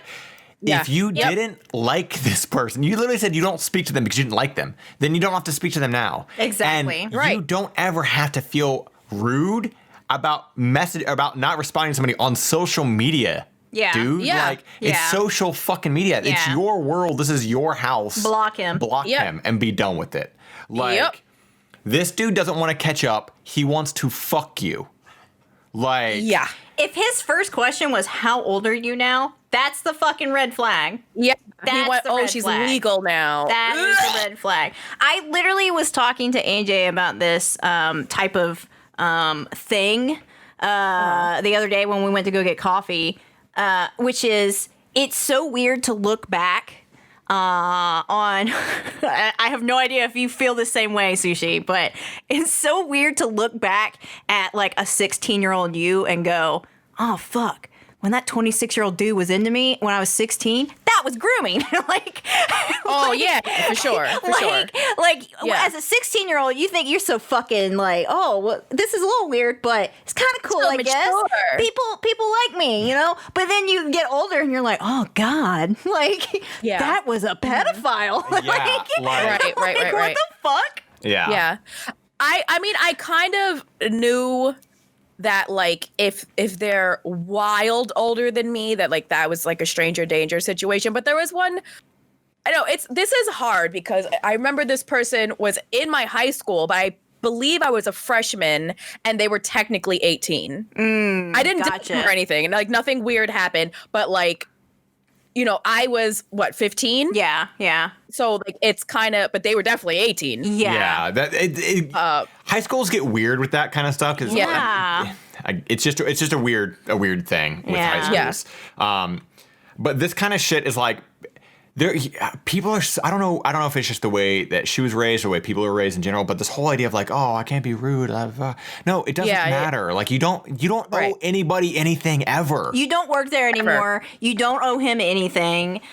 This is your, like you said, this is your fucking Instagram. This is your social media. You do not have to respond to him anymore. You're not going to be rude for not accepting drinks with a dude that you don't even want to hang out with. You don't want to go. Yeah. So why? So it's not. You literally said you didn't like him. You literally said you didn't like him. So exactly. I think one of the most liberating things anybody can fucking learn or eventually come to terms with it, which again, kind of one of the things that you just kind of develop with age, is realizing and really coming to terms with the fact that you don't owe anyone anything ever. You literally don't. Unless you put yourself in a situation where you are choosing to be in a relationship with somebody, then you've made that agreement that you owe each other the respect that and honesty. But when it just comes to bullshit like this, so this is the equivalent. Ask yourself if a total stranger knocked on your door and said, "Hey, do you want to get drinks?" If it would be rude to be like, "No," and shut the door.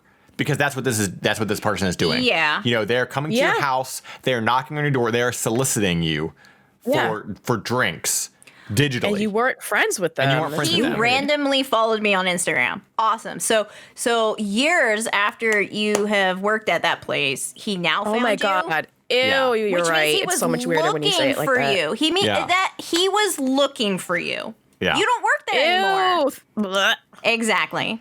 So if somebody that you have not fucking spoken to in 2 years, you haven't seen him in around 2 years, you also didn't talk to him while you were there, and he randomly looked you up on Instagram to find you, that's creepy. You need to block it. There's your red flag. And in the same lieu, something similar with just the whole would it be rude or owing people time, whatever. This goes for anybody who reaches out to you randomly. I don't give a fuck if somebody reaches out to you that you had a falling out with 6 years ago and they want to apologize. You still don't owe them anything. Yes. Just because they're feeling bad now. They're ready now. Yeah. Yeah. It doesn't matter. You can literally be like, you know what? I don't give a fuck. I'm not opening this back up. I'm not opening this can of worms. Yeah. You can easily say, nah, I'm good. You are in a different place in your life. Whatever the fuck. Whatever your reason is. It's called setting boundaries. Exactly. Literally set your fucking boundaries. Yep. And don't feel bad if you enforce those boundaries that you set. You should never feel bad for that. Yeah. So that's literally why I wanted to read that, because I feel like people are. I really hope that other people are dumb. I really hope that the comments. I think it's helped her out. The comments on it were all pretty good. They were all like, "This is terrible." Yeah, this is terrible. This is all the beginning of a bad after-school movie. Yeah. Yeah, I mean, this is only 18 hours ago that this is posted. The very first comment, he wants to fuck you. He doesn't want to be friends. Literally, the only correct answer: just block him. Yeah. I'm curious if she said anything back, "Oh, this opened my eyes, and now I'm not going to do this." But it doesn't look like she commented. So one of the most angry parts for me that just drives me crazy is that she thinks she's being rude, right? But also, women as a whole always feel like they have to be nice to men. Yeah. Mm-hmm. And it's infuriating. It's infuriating because at the end of the day, somebody is going to have in the back of their head going, "Oh, fuck, I said no. Now what happens? You know, like if I block him, is he gonna find another fucking account to fucking contact me on? Is he gonna stalk me even more? Right. Is he gonna do all this shit? And that's infuriating because I want to tell her, like, be rude to him. Tell him fuck off, dude. Yeah. But at the same time, you know, there's always that little thing in the back of your head going, oh fuck, like, if you do that, will he go crazy? You know? Yeah. Will he kill me? Y'all know how you all, from just hearing how Sam talks, how she is, you know how many times I've literally said to her, just who gives a fuck? Just say fuck off. It's literally like, Yeah. you know, like, it's there are times where, like, there are things that, like, I think it's just ingrained in humans sometimes to just, oh, but whatever, I don't want to have an argument or whatever. And she's like, no, just say fuck off and be done with it. Yeah. Like, cross them off your list and move on. Yeah. Like, There are a million people in this world, and you don't have to make every single one of them happy. yeah, and you can't. And you can't. won't. And you can't. You can't. You will physically drive yourself crazy trying to do it. You cannot make everyone happy. It's just not possible.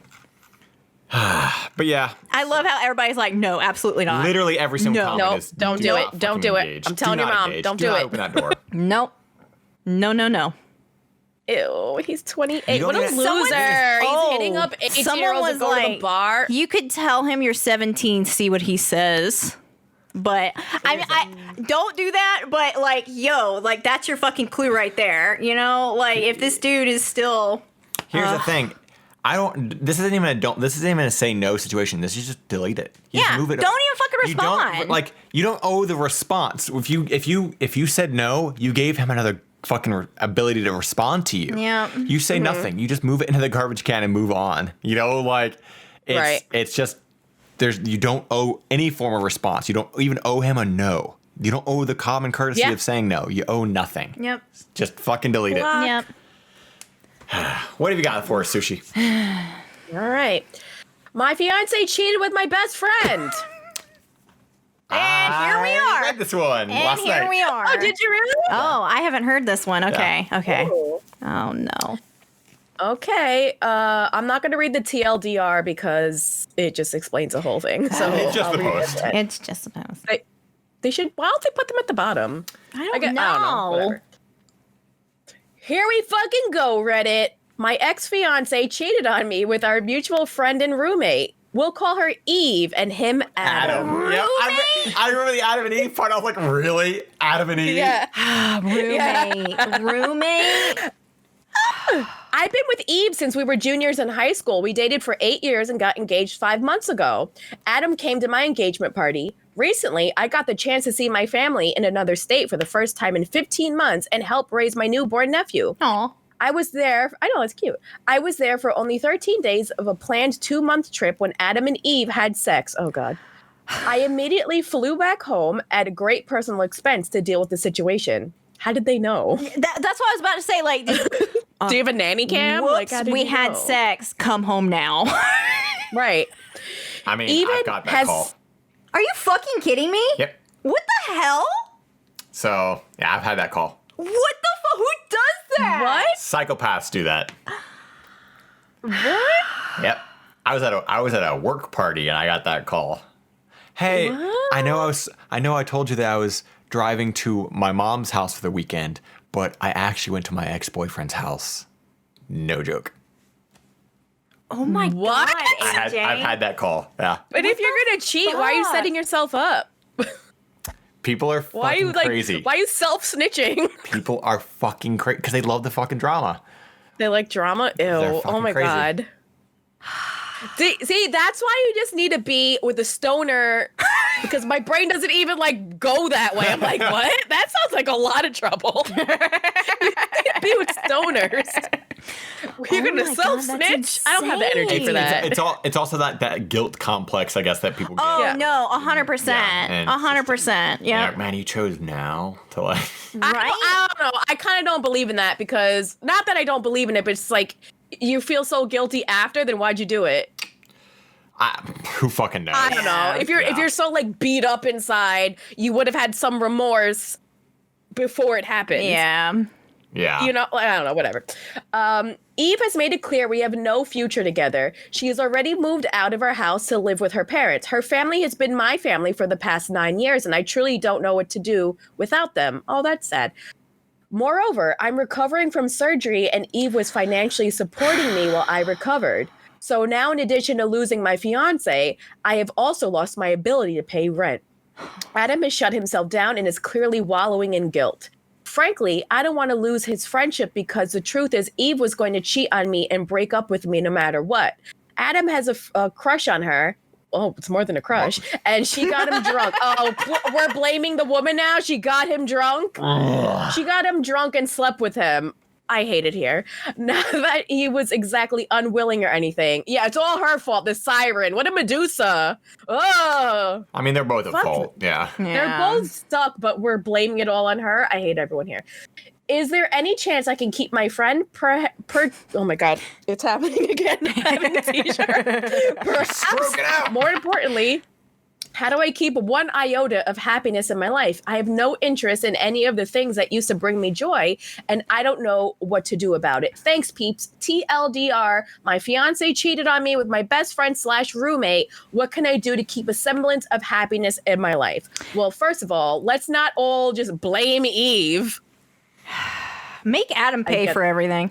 I mean, I couldn't be friends with somebody like that. He's paying for your rent. No, you can't. You can't be friends with a person like that. No, I would never be friends with Adam again. Yeah. No, I would, as much as it would suck, I would have to cut Adam out of my life. Because I would never be able to. One, you can't trust him. Yeah, I would never be able to He's get not loyal. Not necessarily get over it, but I would never be able to see him in the same light. And let's not forget the fact that like it wasn't just like, oh, this was like your relationship. He literally fucked your entire life up because of this. Now, like all the things you said, like now you have no way to pay your bills and everything. It's like, at the end of the day, that if she was going down the road that she was going to cheat, that was a crossroad road. That relationship was going to end at some point. In some way, that relationship was going to end. Yeah. He fucking helped push it along a lot, maybe faster or whatever. But like, you can't be friends with him something like that. That friendship is over. Like, why would you want to be friends with someone like that? No. This shit pisses me off, especially because like just as a listener to the story, it's one of those things like I'm asking the same questions that like I'm sure he's asking is like, but why? You know, like why did you do this? Yeah. And it sucks knowing you'll never get. Tell him. Yeah.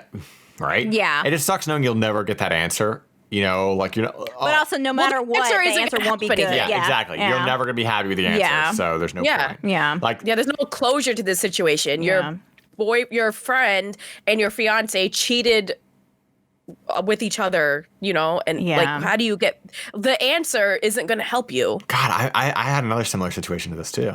What? Really? Yeah, because I was in a relationship that I mean, it wasn't cheating, but we broke up, we broke up on a Friday, and then I went to MagFest, and when I came back, I found evidence of fuckery and found out that my now ex fucked the roommate that I worked with that I asked if they wanted to move in with. So again, not technically cheating because we broke up. What'd you find? I found a open box of condoms that were not mine. And in the room? In the bathroom. And but I wouldn't automatically think I would think it's my roommate. No? Because there was 2 bathrooms. It was your bathroom. My bathroom. Oh, it wasn't like a communal bathroom. It wasn't a communal bathroom. Okay, it's different. Yeah, and I was like, what's this? And then originally I was just told, it was just some person, whatever, right? Then later on, I guess the guilt complex came out, and it was, no, it was this dude who's also in a relationship, by the way. This person was.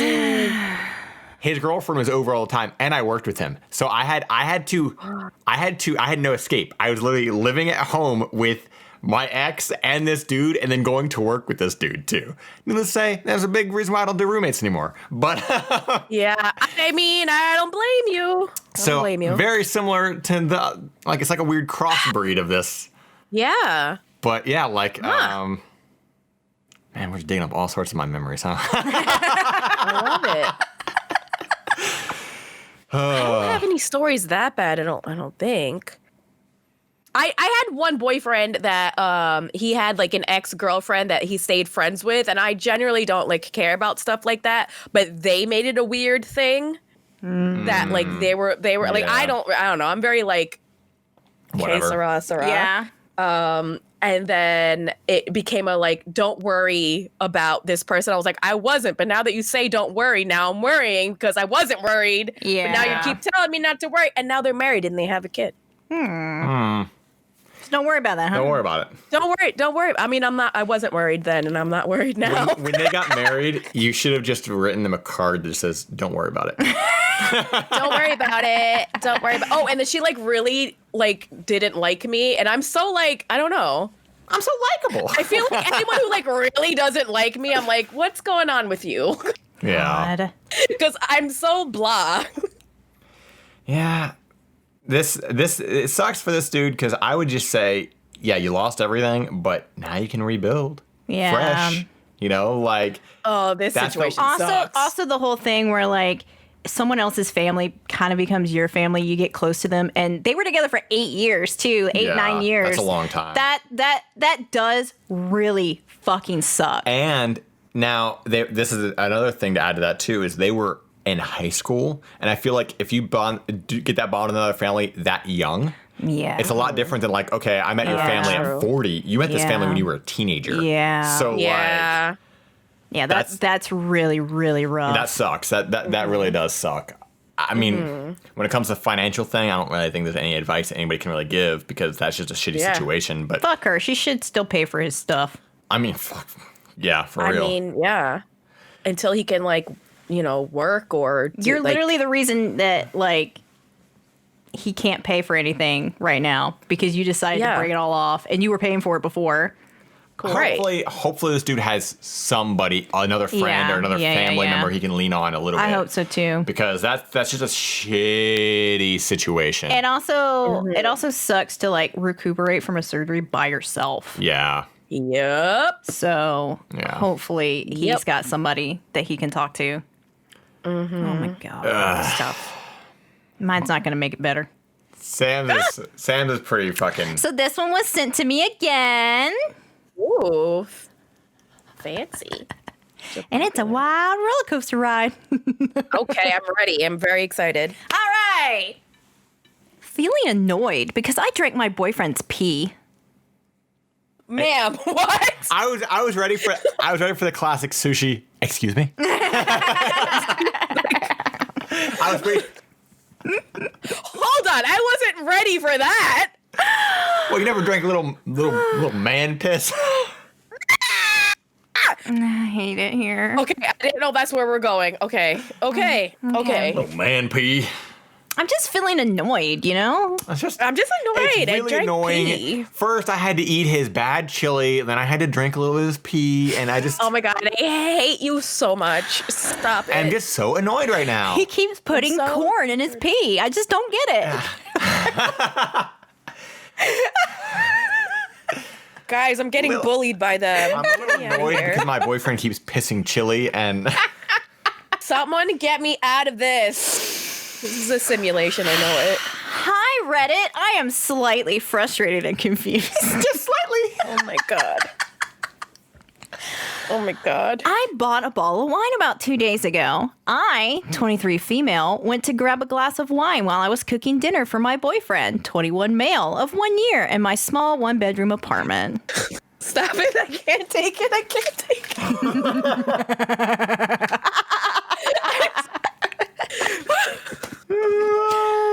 I drank some of the wine and noticed it has a funny taste. It's pee. I'm gonna run away. You can't just be like, it has a funny taste. It's pee. Like. How do you know what pee tastes like? I hate Reddit so much. How did that pee get in the wine bottle, you may ask? Well, last night at about 1 a.m., I headed to bed and my already drunk boyfriend mentioned the bottle of wine in the fridge. I said, no, thank you. I'm going to bed. I also reminded him that he had to be awake at 7:30 a.m. for class. So he decided to stay up until 6 a.m., continued drinking last night, and also ended up drinking the entire bottle of wine, then peed in the bottle of wine and set it on the kitchen counter. After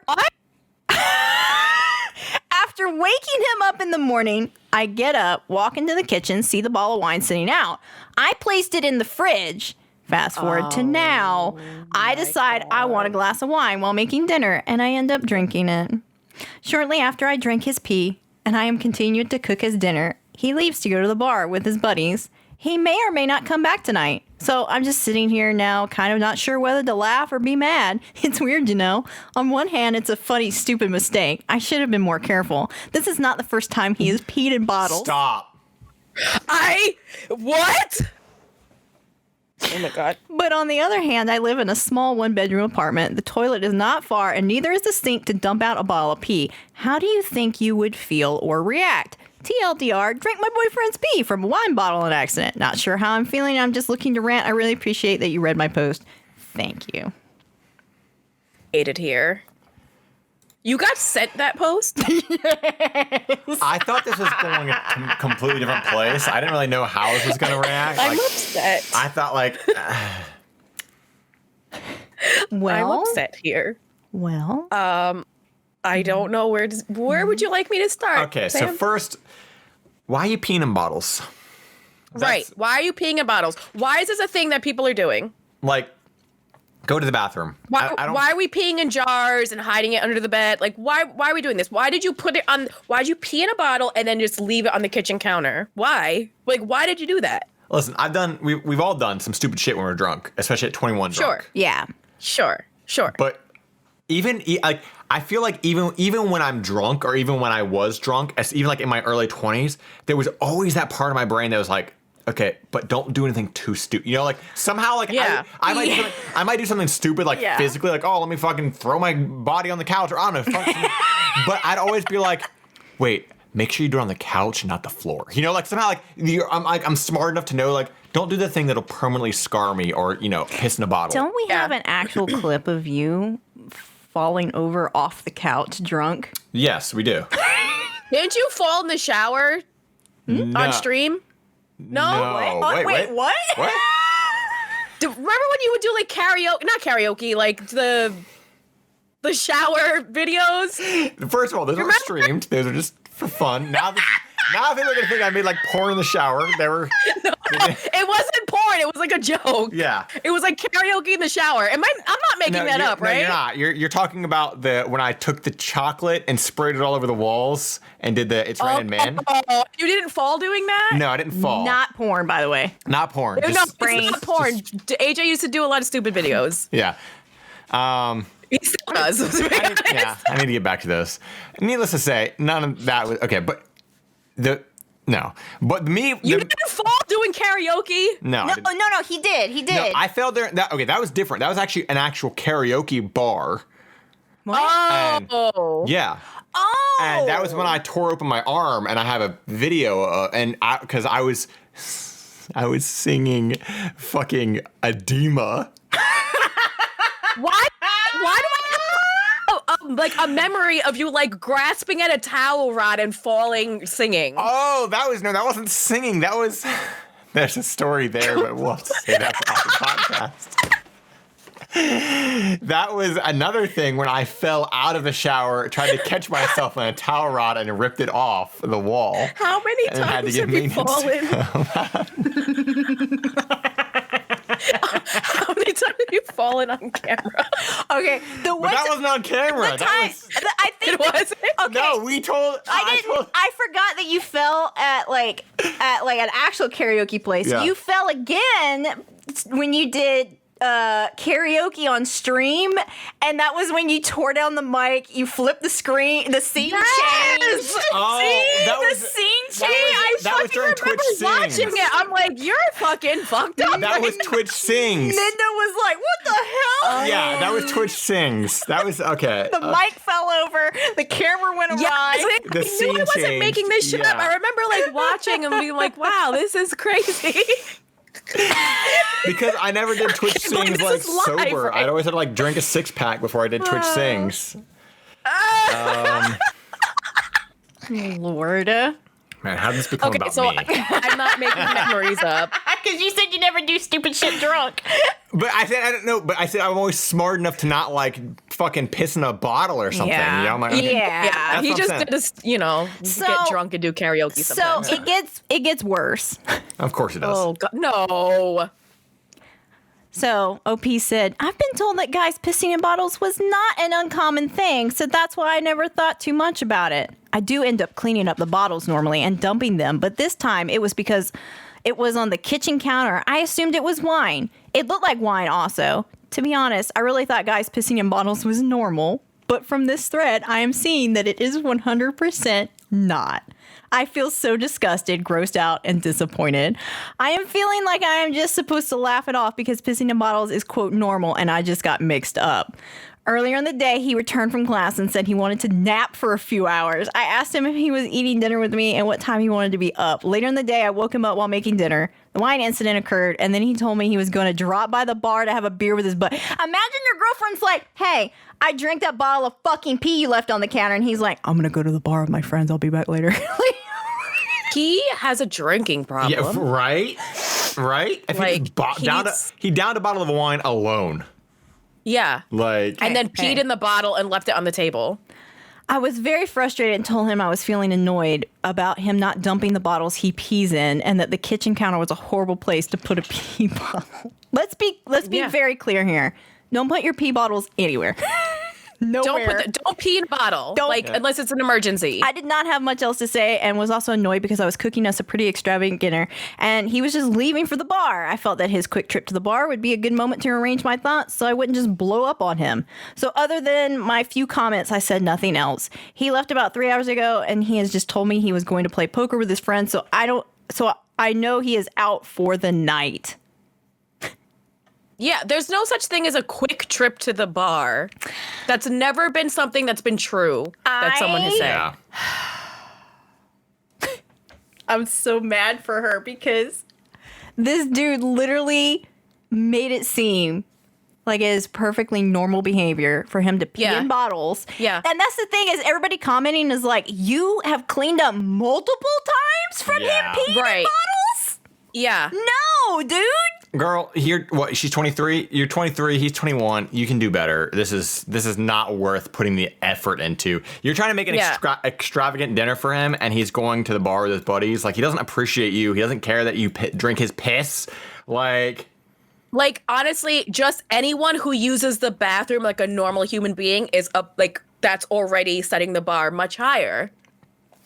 That's not saying a lot. Proper bathroom etiquette should not even be on the table. It should just be an expectation. So I just want to quickly go through her other posts.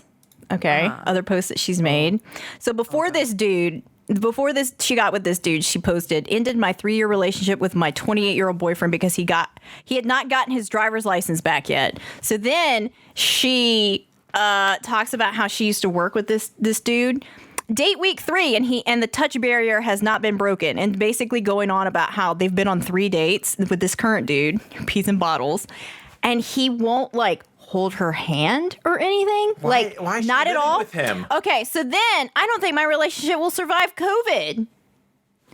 Then it shouldn't. My boyfriend stopped in the middle of sex to play Xbox. What? Then, do you dream about having sex with others outside of your relationship? And that one was all about how he was telling her that he was having a lot of sex dreams, but none of them were her.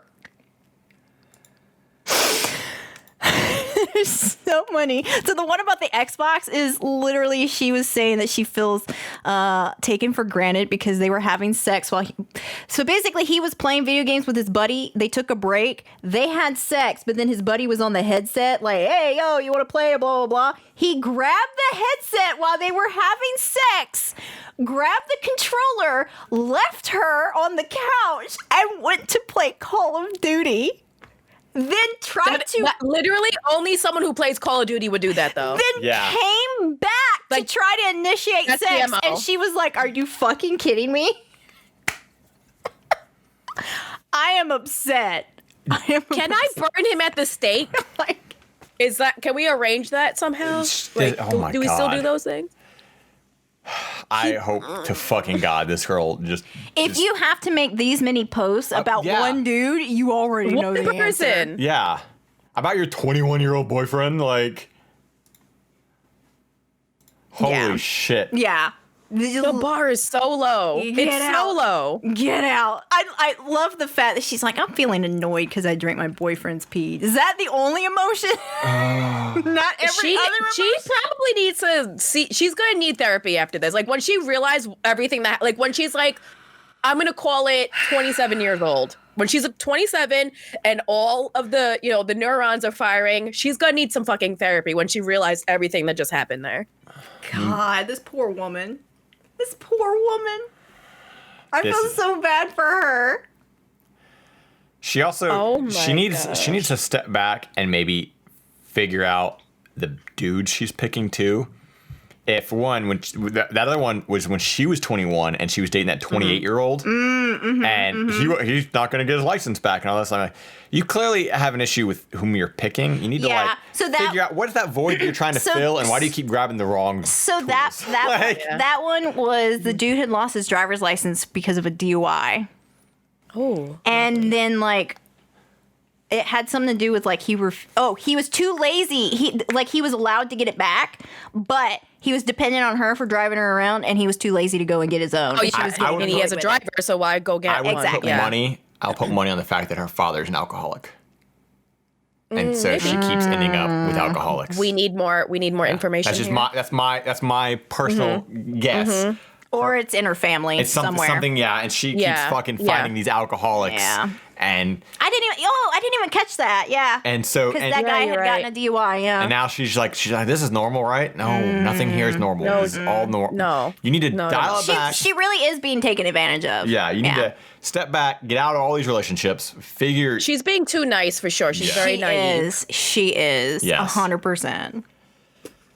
Well, this episode ballooned the fuck up. I apologize. Sorry. We're gonna end it here. I think I can keep it just under 2 hours if we end it right now. So, bye. We'll catch you guys next week. Goodbye. Thank you for listening. Goodbye.